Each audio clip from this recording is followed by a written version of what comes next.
मैं engineer AK Singh, lecturer in civil engineering RBS polytechnic Bichpuri Agra से आपको थर्ड ईयर का 6 सेमेस्टर का subject construction management and accounts and entrepreneurship development and intellectual rights पढ़ाने जा रहा हूँ। और ये प्योरली न्यूमेरिकल सब्जेक्ट है और इसमें आज अपन यूनिट 2 और लेक्चर 2 पढ़ेंगे। इसमें आपको पढ़ना है संगठन। संगठन कहते हैं निर्माण संगठन को। और संगठन का महत्व क्या है? लोगों के समूह का या प्रत्येक व्यक्ति का कर्तव्य और जिम्मेदारी परिभाषित करके एक साझे उद्देश्य की प्राप्ति के लिए प्रेरित होकर एक टीम के रूप में काम करना, और इसको संगठन कहते हैं। और ये प्रबंध व्यवस्था का सबसे महत्वपूर्ण अंग है। तो इसमें संगठन की आवश्यकता क्यों है? संगठन स्वयं एक उद्देश्य नहीं है, बल्कि उद्देश्य की प्राप्ति के लिए एक माध्यम है। और संगठन के अभिलक्षण क्या हैं? संगठन के अभिलक्षण हैं कि संगठन का उद्देश्य जो है साझा हो, स्पष्ट हो, भली भांति ढांचा उसका गठित हो,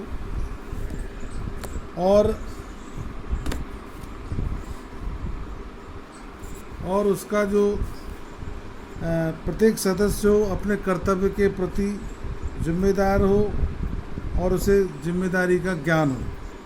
संगठन के प्रकार, टाइप ऑफ ऑर्गेनाइजेशन में आपके 3 ऑर्गेनाइजेशन हैं। एक है लाइन, और we can say it military organisation.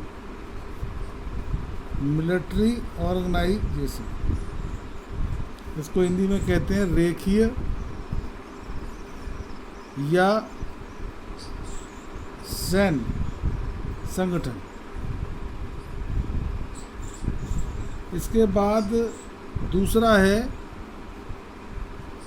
Line and staff organisation, जिसको हिंदी में कहते हैं रेखीय एवं स्टाफ। और थर्ड वन है, तीसरा है कार्यात्मक संगठन, जिसको अंग्रेजी में कहते हैं फंक्शनल ऑर्गेनाइजेशन। रेखीय और सैन्य संगठन क्या है? ये संगठन का प्रकार सबसे पुराना है और सरल है। इस व्यवस्था में अब अधिकारों और आज्ञाओं का प्रवाह प्रबंधक से उच्च अधिकारी से लेके निचले अधिकारी कर्मचारी तक एक सीढ़ी की भांति पहुंचता है। सभी मुख्य निर्णय आदेश उच्च स्तर के अधिकारी द्वारा लिए जाते हैं और अनुपालन के लिए निचले स्तर के अधिकारियों को भेज दिए जाते हैं। सर्वोच्च अधिकारी का यानी बॉस का संगठन के लिए सभी कर्मचारियों पर सीधा और पूर्ण नियंत्रण होता है।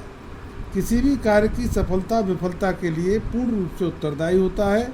अधिकारों और निर्देशन का अनुप्रवाह सतत बना रहता है। कार्य का आयोजन, क्रियान्वयन, नियंत्रण सभी एक व्यक्ति मुखिया के पास सुरक्षित होते हैं।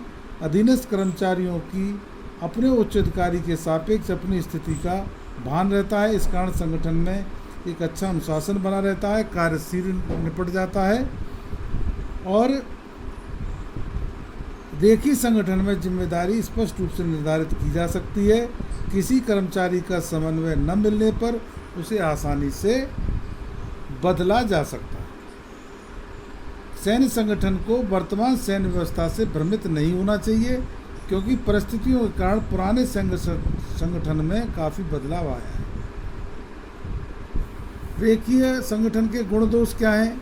गुण है सरल व्यवस्था है, प्रभावी है, स्पष्ट आवंटन है, आसन अधिकारी के प्रति पूर्व जवाबदेह है, अनुशासन और नियंत्रण है, शीघ्र कार्रवाई है, निर्णय है, प्रभावी अधिकारी द्वारा प्रगति और सुधार संबंधी फैसले तुरंत लिए जा सकते हैं। इस तरह से इसके कुछ डिमेरिट्स हैं।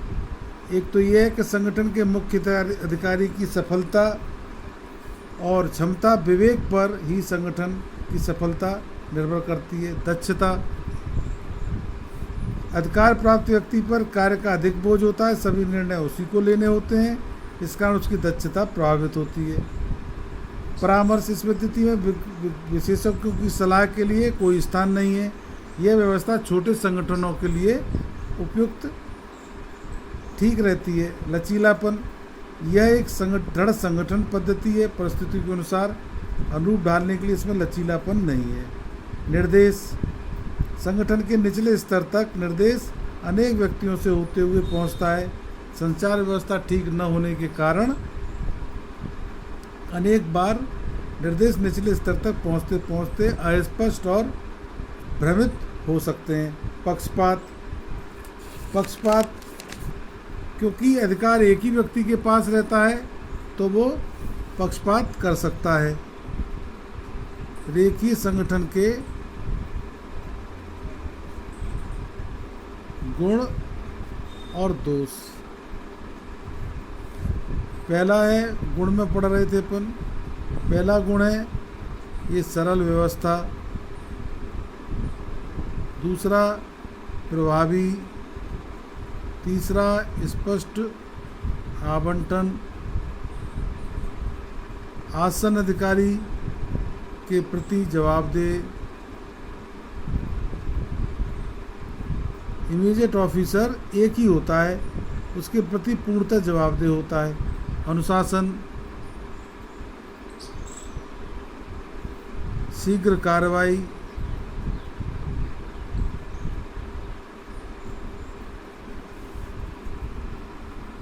निर्णय और विलंब। विलंब का मतलब ये है कि इसमें संगठन के कार्यों में लाल फीता स्याही के लिए कोई स्थान नहीं है। इसके बाद दोष ये है कि संगठन के मुख्य अधिकारी की क्षमता विवेक पर ही संगठन निर्भर करता है, सफलता निर्भर करती है। तो सफलता जो है एक व्यक्ति के हाथ में है। दक्षता प्रभावित हो जाती है क्योंकि उसे एक ही आदमी को सारे निर्णय लेने पड़ते हैं। इसके बाद परामर्श में कोई स्थान नहीं है, परामर्श वो किसी का नहीं ले सकता है। ये व्यवस्था छोटे संगठनों के लिए उपयुक्त है। इसमें दृढ़ संगठन पद्धति है, इसमें परिस्थितियों के अनुरूप ढालने के लिए इसमें लचीलापन नहीं है। निर्देश, कई बार संचार व्यवस्था गड़बड़ होने के कारण अनेक व्यक्तियों से होते हुए पहुंचती है तो भ्रमित हो सकते हैं, अस्पष्ट हो सकते हैं। एक ही आदमी के हाथ में अधिकार होते हैं सारे, तो संगठन में भेदभाव हो सकता है, पक्षपात पनप सकता है। उपस्थिति, अधिकार एक ही व्यक्ति के पास रहते हैं तो संगठन में नहीं, सर्वोच्च अधिकारी की उपस्थित न रहने पर संगठन का कार्य बुरी तरह प्रभावित होता है। उपस्थिति, साहसी निर्णय, नीचे वाले अधिकारी कोई साहसी निर्णय नहीं ले सकते हैं, बोल्ड निर्णय नहीं ले सकते हैं, महत्वपूर्ण निर्णय नहीं ले सकते हैं।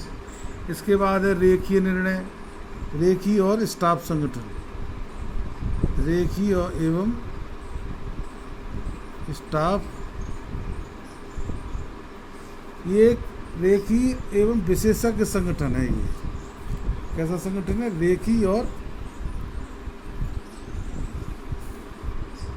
ये जो है संगठन जो है लाइन एंड स्टाफ, ये रेखीय और विशेष संगठन है। रेखीय संगठन में जब ऊपरी स्तर पर कोई एक्सपर्ट स्टाफ की नियुक्ति की जाती है तब वह रेखीय और स्टाफ संगठन कहलाता है। निचले स्तर पर जिन व्यक्तियों की जिन व्यक्तियों पर संगठन के निर्धारित लक्ष्यों और उद्देश्यों को पूर्ण करने की सीधी जिम्मेदारी रहती है उन्हें लाइन कर्मचारी कहते हैं। इसके बाद इसके गुण दोष, इसमें दो मुख्य क्षेत्र हैं। एक तो संगठन के हित में सोचना, इसके गुण संगठन के बारे में सोचना। पहला है सोचना और करना, थिंकिंग। दूसरा है संगठन के हित में करना। दूसरा है संगठन के हित में करना, यानी डूइंग।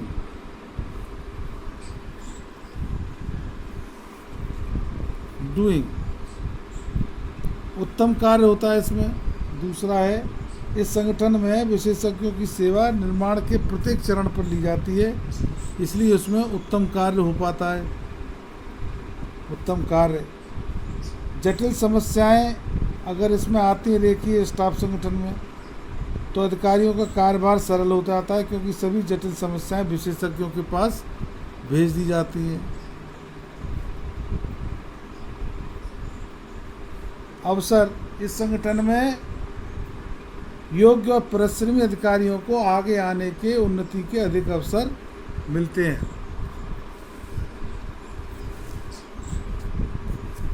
इसके बाद दोष क्या है?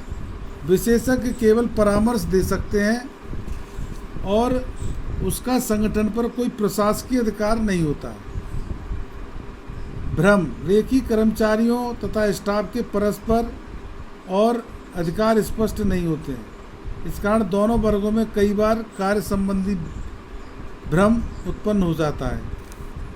इसके बाद में लास्ट है कार्यात्मक संगठन। तीसरा है कार्यात्मक संगठन। कार्यात्मक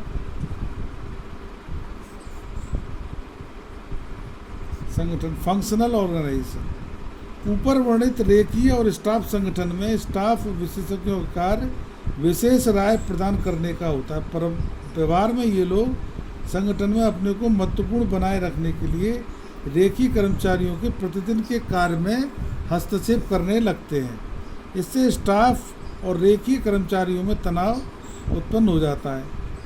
इससे संगठन प्रभावित होता है और इस असंगति को दूर करने के लिए कार्यात्मक संगठन में स्टाफ यानी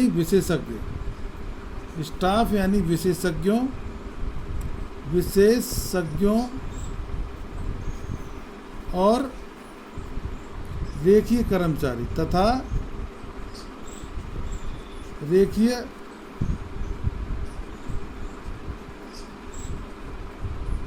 कर्मचारियों के जॉब या कृत्य स्पष्ट कर दिए जाते हैं।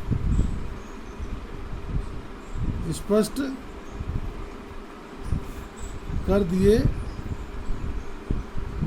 जाते हैं। एक कर्मचारी अपने कार्य के लिए इससे संबंधित सभी प्रभारियों से संपर्क रखेगा, दिशा निर्देश प्राप्त करेगा, परंतु अपने कार्य के लिए उत्तरदायी वह स्वयं ही होगा। इस प्रकार के संगठन का विकास F.W. टेलर ने किया था। F.W.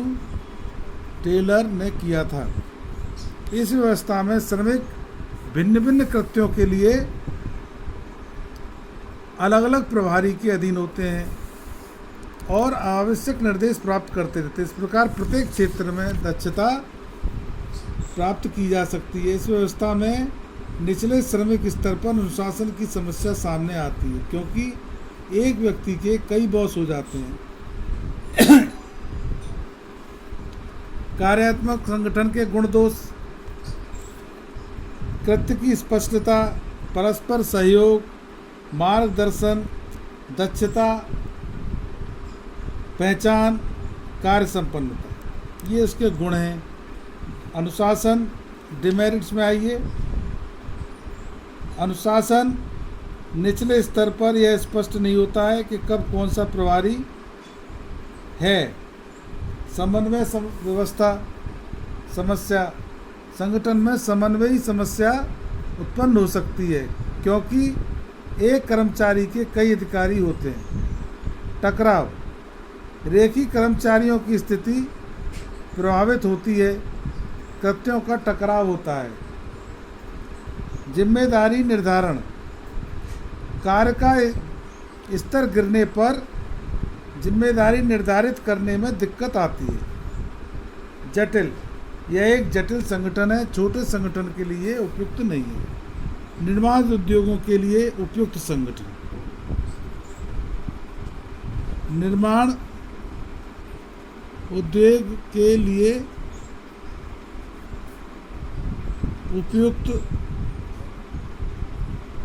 संगठन। पहला है लघु निर्माण। लघु निर्माण के लिए साधारणतः रेखीय संगठन उपयुक्त रहता है। इसमें एक प्रभारी अभियंता, कुछ अवर अभियंता, फोरमैन आदि होते हैं। प्रभारी अभियंता निर्माण स्थल का सर्वा होता है। परियोजना के अभिकल्पन और विशिष्टियों के अनुरूप निर्माण कार्य को मितव्ययी ढंग से संपन्न कराने के लिए पूर्णतः उत्तरदायी होता है। इसका अपने अधीनस्थों पर पूर्ण नियंत्रण रहता है। बहुत छोटे कार्यों के लिए ठेकेदार ही अभियंता और फोरमैन दोनों का कार्य निभाता है। इसके बाद है मध्यम निर्माण। मध्यम निर्माण में इसमें रेखीय और स्टाफ, रेखीय एवं स्टाफ, ये वाला संगठन ठीक रहता है।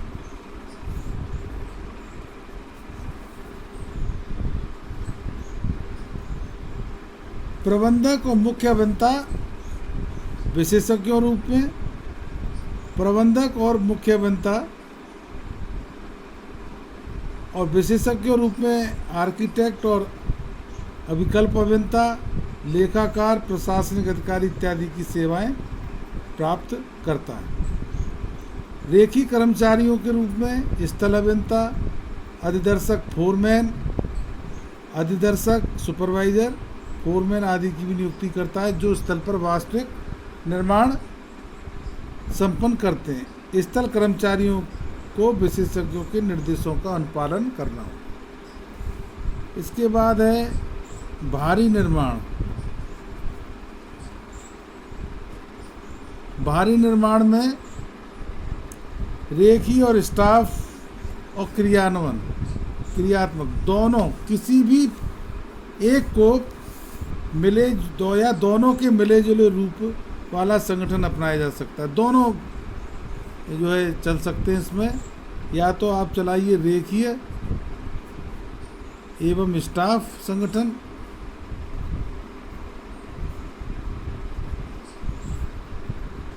और दूसरा क्रियात्मक संगठन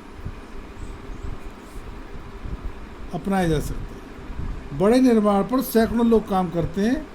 20 क्रियाएं संपन्न करनी होती हैं। प्रत्येक क्रिया के लिए अलग अलग अनुखंड स्थापित किए जाते हैं और परियोजना व विकल्पन विभाग, सामग्री और स्टोर विभाग, वित्त विभाग, स्थापना विभाग, निरीक्षण विभाग, सतर्कता विभाग इत्यादि,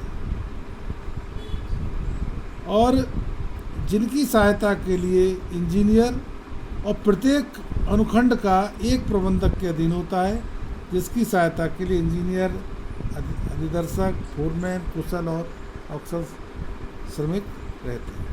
इसके बाद आता है संगठन का सिद्धांत।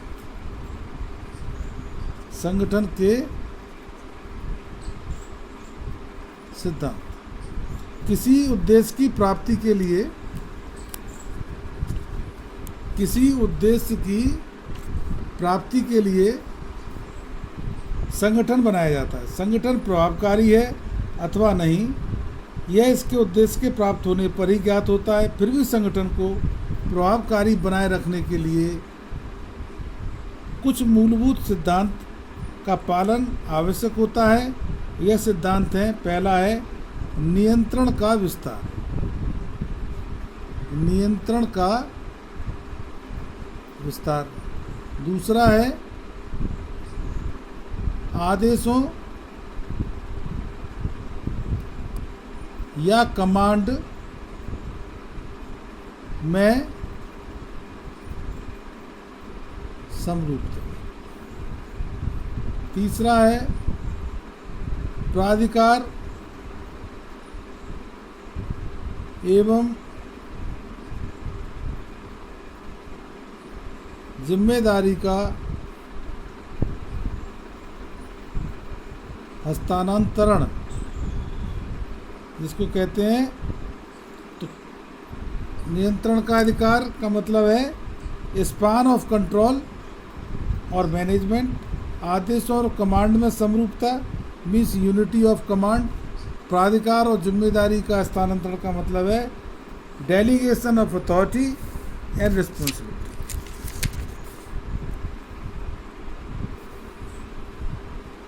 एक निर्माण कंपनी का संगठन आप समझ सकते हैं। चौथा है तालमेल। पांचवा है कार्य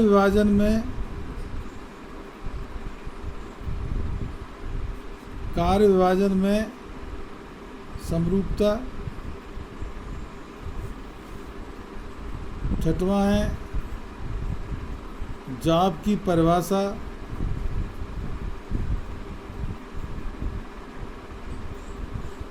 संगठन में परस्पर संबद्धता। और आठवां अंतिम अधिकार और जिम्मेदारी। इस तरह से आप विस्तृत रूप से पढ़ सकते हैं। स्पान का विस्तार, स्पान ऑफ कॉन्टैक्ट, नियंत्रण का विस्तार। नियंत्रण का विस्तार का मतलब है संगठन में अधिकारी और अधीनस्थों का समुचित अनुपात। संगठन के लिए अनुपात जितना कम रखा जाता है, कार्यदक्षता उतनी ही उत्तम प्राप्त होती है। एक अधिकारी या प्रभारी जब बहुत अधिक कर्मचारियों और श्रमिकों का कार्य देखता है तो उसकी दक्षता घट जाती है। एक प्रभारी कितने लोगों पर प्रभावी नियंत्रण रख सकता है, यह उसकी व्यक्तिगत क्षमता पर निर्भर करता है।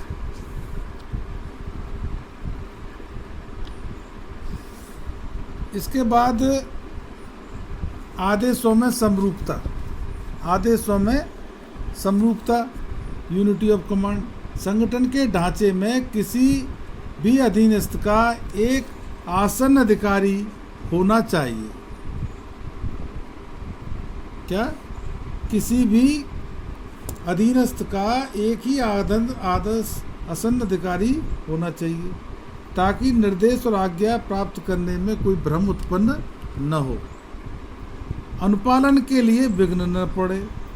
जब एक ही व्यक्ति को एक ही समय में अनेक अधिकारियों से अलग अलग प्रकार के निर्देश प्राप्त होते हैं तो भ्रम उत्पन्न होना स्वाभाविक है। ठीक है। इसके बाद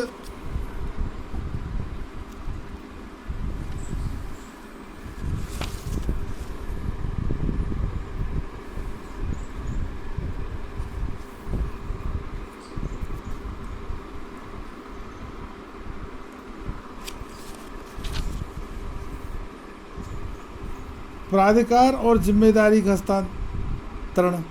प्रबंधक और उच्च अधिकारी। प्रबंधक और उच्च अधिकारी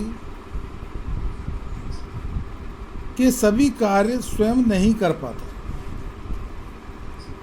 अतः उसे कुछ कार्य जो वह उपयुक्त समझता है उसे अपने अधीनस्थों को करने के लिए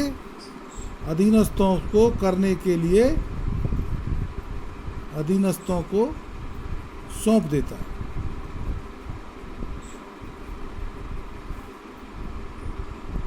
ड्यूटी और जिम्मेदारी तभी तक अच्छी निभाई जा सकती है जब इसके साथ जुड़े हुए अधिकारों का आवंटन भी किया जाए। अतः कार्यों का सहज संपन्न करने के लिए अधिकारों और जिम्मेदारों का अधीनस्थ अधिकारियों और प्रभारी में बंटवारा करना पड़ता है। उत्तम परिणाम के लिए संगठन के प्रत्येक व्यक्ति का कार्य उत्तरदायित्व पूर्ण निर्धारित किया जाना चाहिए।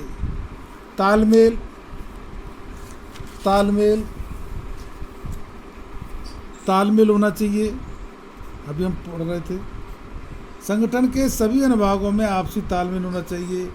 कार्य विभाजन में समरूपता होनी चाहिए। संगठन के विभिन्न अनुभागों में समान प्रकार के कार्यों को संपन्न कराने के लिए तरीके समरूपता होनी चाहिए और इनके पदों के लिए कर्मचारियों की योग्यता का मापदंड और एक जैसा रखना चाहिए। जॉब की परिभाषा, संगठन द्वारा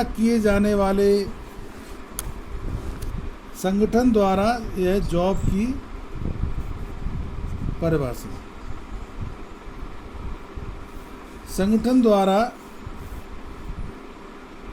किए जाने वाले कार्यों की रूपरेखा और प्रक्रिया स्पष्ट होनी चाहिए। जैसे जॉब का पूरा नाम, कोड, पहचान, मार्का, जॉब का मानक और ग्रेड, इस तरह से। इस प्रकार संगठन में परस्पर संबद्धता होनी चाहिए। क्षैतिज स्तरीय संबंधन, संगठन में परस्पर संबंध। पहला है क्षैतिज स्तरीय संबंधन, पहला है क्षैतिज स्तरीय संबंधन means horizontal relationship, horizontal relationship. Second है ऊर्ध्वाधर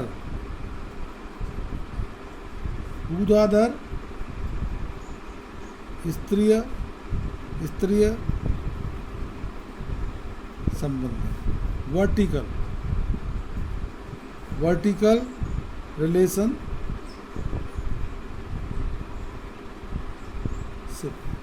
समान स्तर पर कार्य करने वालों के साथ व्यवहार संबंध क्षैतिज संबंधन कहलाता है और अपने ज्येष्ठ और अधीनस्थ के साथ व्यवहार संबंध ऊर्ध्वाधर स्तरीय संबंधन के अंतर्गत आता है। प्रत्येक कर्मचारी को अपने कार्य के साथ साथ अपने क्षैतिज और ऊर्ध्वाधर स्तरीय संबंधों का ज्ञात होना चाहिए, तभी वह संगठन में अपना स्थान सुनिश्चित और सुदृढ़ कर सकता है। स्वयं के प्रति और संगठन के प्रति उसे लाभकारी सिद्ध हो पाता है। जो अच्छा अधीनस्थ है वही एक सफल प्रभारी बन सकता है।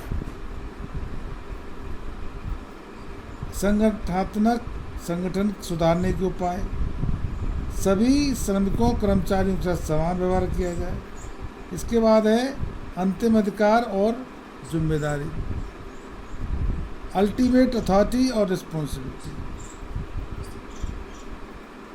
निर्माण उद्योग में प्रमुख या मुख्य व्यक्तियों के कृत्य, functions of main personality on a construction industry. निर्देशक, डायरेक्टर, यह संगठन पर पूर्ण अधिकार होता है, इसका संगठन पर पूर्ण अधिकार होता है। ये अपने इसको लिखेंगे, निर्माण उद्योग में मुख्य व्यक्तियों के कृत्य। निर्माण में उद्योग में पहला निदेशक,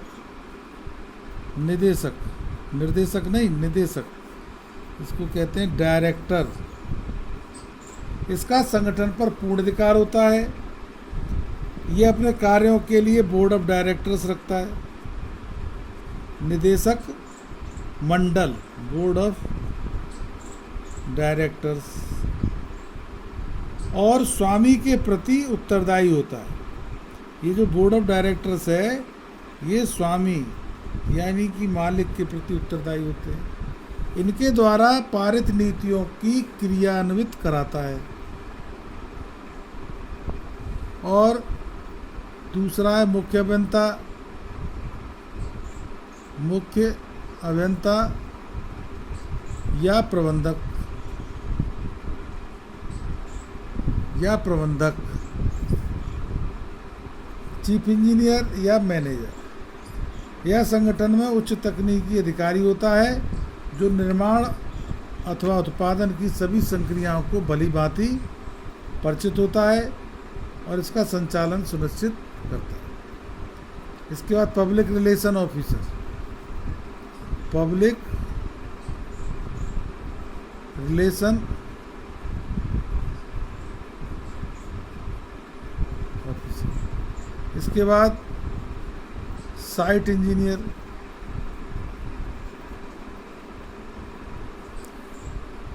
फिर superintendent of works, SUPERINTENDENT, superintendent of works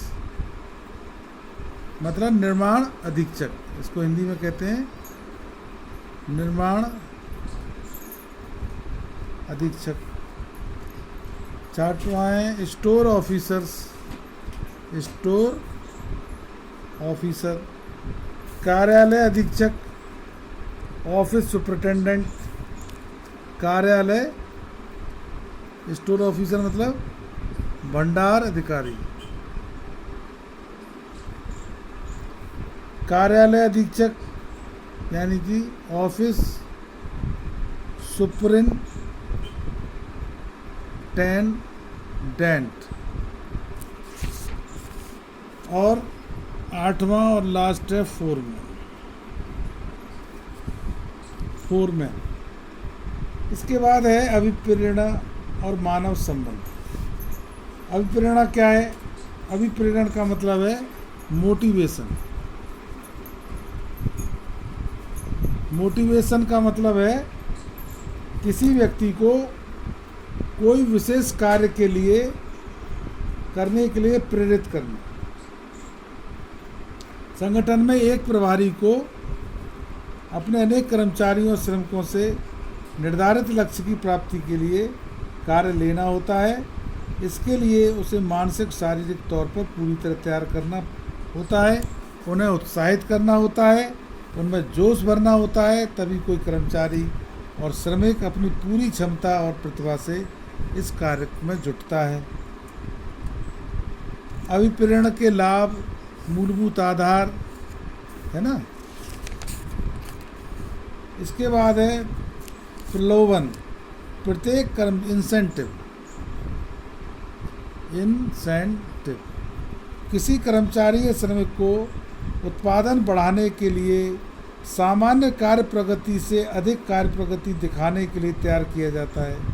तब वह बदले में व्यक्ति प्रबंधकों से सामान्य वेतन और दिहाड़ी से कुछ अधिक पाने की इच्छा रखता है और ये कुछ पाना ही उसको प्रेरणा देता है। वह अपने आप ही उत्पादन और कार्य करने लगता है और यह कुछ पाना ही प्रलोभन कहलाता है। प्रलोभन। इसके बाद है हितकर प्रलोभन, अहितकर प्रलोभन। दो तरह के हैं। हितकर प्रलोभन में आता है कैश इंसेंटिव, दूसरा होता है एक होता है कैश इंसेंटिव और दूसरा है काइंड इंसेंटिव। नगद प्रलोभन में नगद राशि, बोनस राशि, बेहतर वेतनमान, वार्षिक वृद्धि और नगद पुरस्कार इत्यादि दिए जाते हैं। और अनकद में, इसको हिंदी में कहते हैं काइंड वाले को अनकद, कैश को कहते हैं नकद। और अहितकर प्रलोभन क्या है?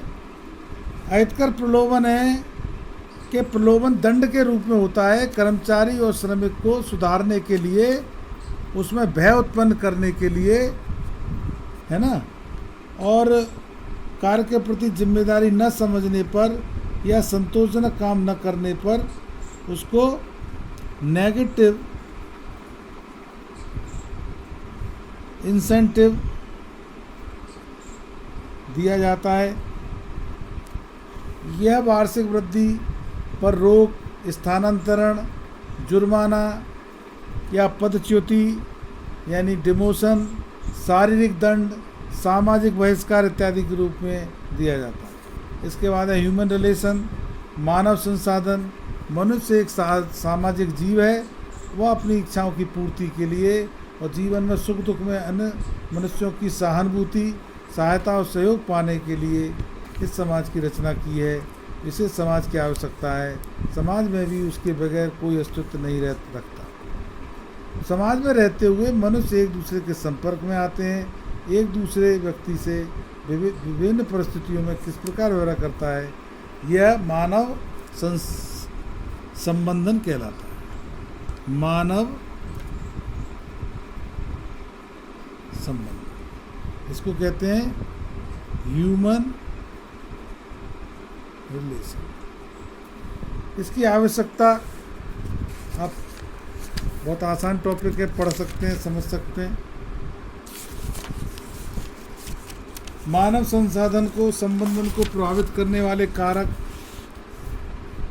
जीवन की दैनिक आवश्यकताएं जैसे भोजन, पानी, कपड़ा, मकान इत्यादि की उपलब्धि से मनुष्य अपने व्यवहार में संतुलन बनाए रखता है।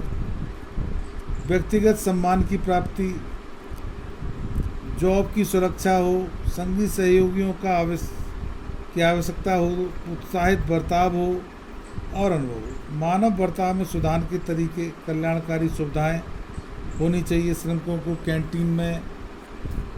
कैंटीन होनी चाहिए, विश्राम स्थल होने चाहिए, उत्तम वातावरण होने चाहिए, चिकित्सा, बच्चों के स्कूल, सस्ते आवास होने चाहिए, खुला हवादार कार्यस्थल होना चाहिए, इस तरह से। इसके बाद आता है प्रकोष्ठ। प्रकोष्ठ यानी प्रकोष्ठ, ऐसे लिखते हैं, प्र और कष्ट। इसको कहते हैं ग्रीवेंसेस, GRIEVANCES,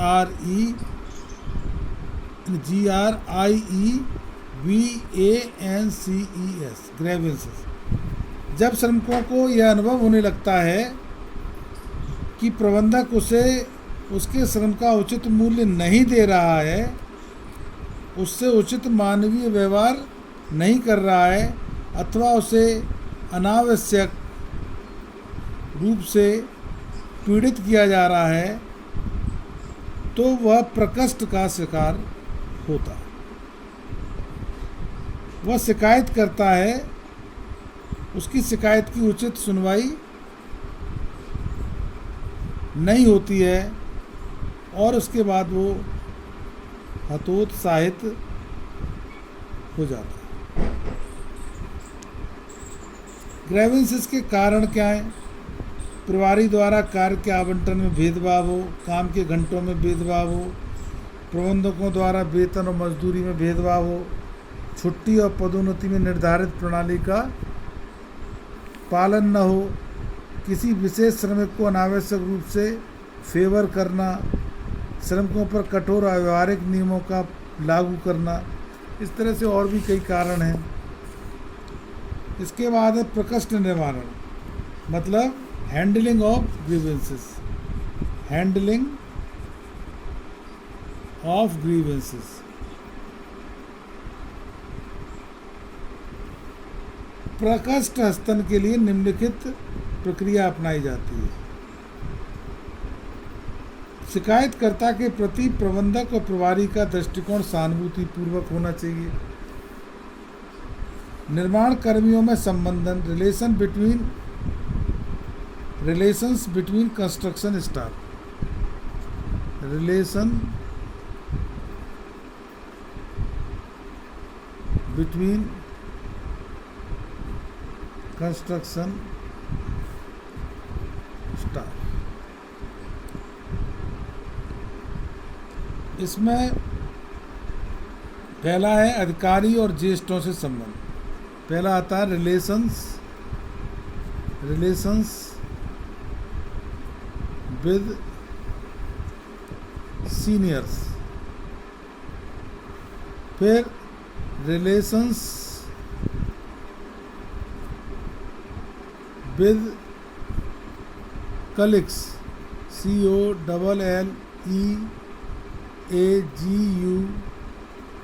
कलीग्स।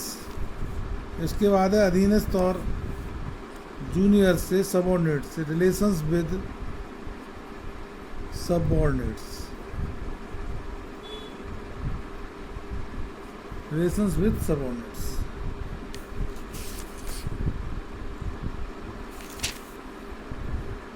अपने अधीनस्थ के साथ काम की उचित प्रशंसा करें, अधीनस्थ की, उसके दोषों का उसे इस तरह से समझाएं उसे बुरा न लगे, है ना।